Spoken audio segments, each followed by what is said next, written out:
Hello everyone, कैसे हैं आप सब।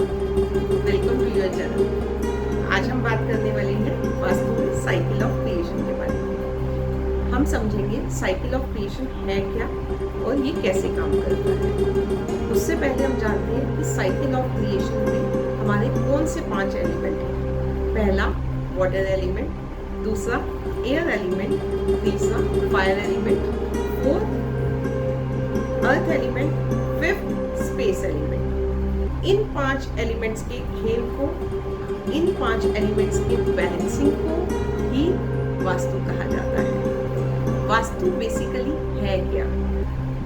हर एलिमेंट अगर अपनी जगह पर अपनी सही दिशा में होता है। नॉर्थ किसकी दिशा है? वाटर। अगर वाटर की जगह पे वाटर है। साउथ ईस्ट किसकी दिशा है? अग्नि की। फायर की जगह पे फायर है तो हमारा वास्तु बैलेंस है।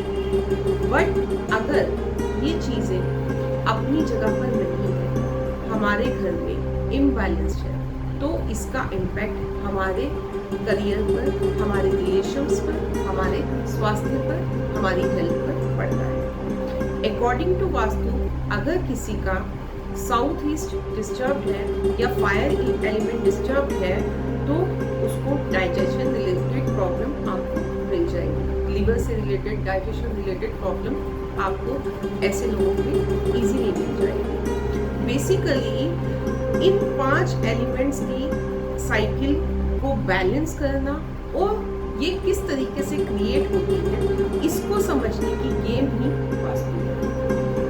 साइकिल ऑफ क्रिएशन, जैसे कि आपको ये पिक्चर यहाँ पे स्क्रीन पे शो हो रही है साइकिल ऑफ क्रिएशन की। इस पिक्चर में दिखाया गया है कि वाटर किसको बना रहा है? एयर। एयर किसको बना रहा है? फायर को। फायर किसको बना रहा है? अर्थ एलिमेंट को। अर्थ किसको बना रहा है? स्पेस एलिमेंट को। स्पेस किसको बना रहा है?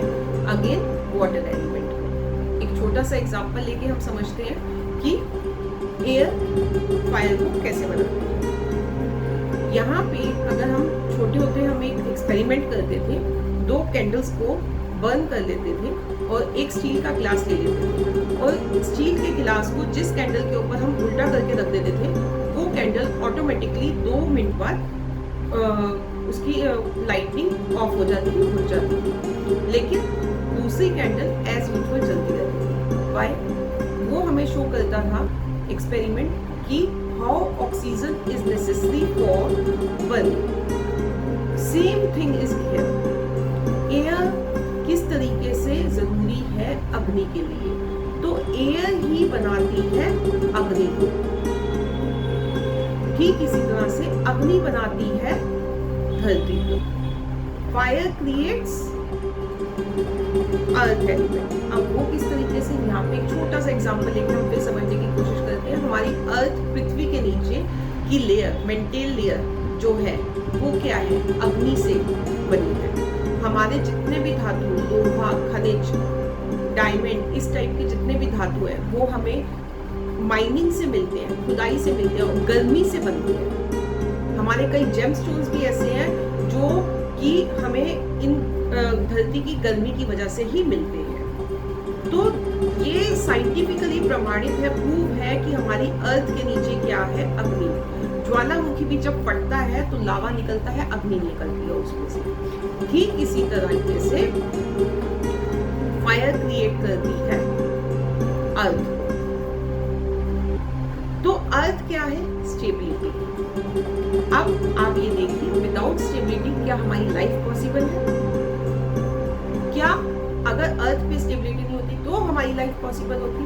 नहीं होती। तो बेसिकली इन शॉर्ट में ये कहना चाहती हूँ कि इन सब का अपनी अपनी जगह पे होना, इन सब एलिमेंट्स का एक दूसरे के साथ मिलके चलने ही गेम है वास्तु। अगर हमारे को साइकिल ऑफ क्रिएशन और साइकिल ऑफ बैलेंसिंग समझ में आ जाती है तो वास्तु समझ में आ जाती है। It's so simple. वाटर का कलर क्या है? ब्लू। एयर का green, brown. Fire red. Earth yellow. Space metallic grey. अगर ये ये कलर्स भी एक दूसरे के जोन में चले जाते हैं, तो वहां पे भी वास्तु दोष क्रिएट हो जाता है। तो आने वाली वीडियोस में हम यही समझेंगे कि हमें कैसे अपने घर को बैलेंस करना है, अपने इन 5 धातुओं को बैलेंस करना है, 5 एलिमेंट्स को बैलेंस करना है, और कैसे हम इन रंगों के थ्रू भी अपने घर को और अपने इन्वायरमेंट को, आसपास के इन्वायरमेंट को बैलेंस कर सकते हैं, अपनी हेल्थ और वेल्थ को वापस पा सकते हैं। बेसिकली इन 5 एलिमेंट्स की गेम ही वास्तु है। आशा करती हूँ आपको ये वीडियो पसंद आई होगी। Thank you.